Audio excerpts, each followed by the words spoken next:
আসসালামু আলাইকুম। পেঁপে আনলাম আজকে, মনে হয় এক সপ্তাহ হয়ে যাচ্ছে।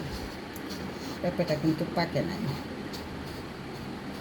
এখন মনে করলাম আর পেঁপে এটা পাকবে না, তাই কেটে ফেললাম। যা, 100 টাকার পেঁপে, এটা টাকা বড় কথা না তো, কিন্তু যার কাছ থেকে কিনলাম ওই বললো যে পাকবে 2 দিন পরে।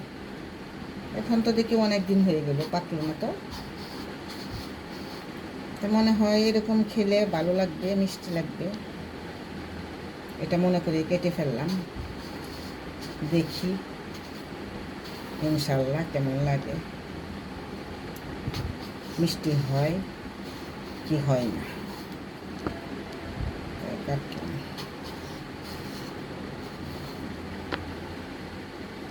আর কি, মানুষ এখন সত্য কথা বলে না, মানুষে কেমনে কারে ঠকাইবে এই চিন্তা সবসময় করে।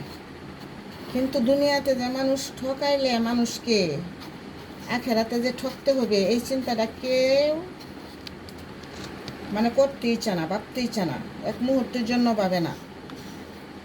কেন ঠকাচ্ছি মানুষকে, কি জবাব দিব মৃত্যুর পরে কবরে, আল্লাহর কাছে কি জবাব দিব? জবাববিহিত করতে হবে। তাই মানুষকে ঠকাবো না এই প্রতিজ্ঞা কেউ করে না। শতকরা হয়তো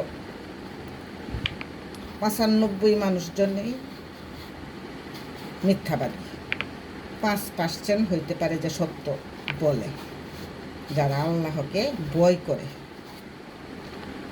এসে বর্তমান যুগের কথা, কি করা যায়।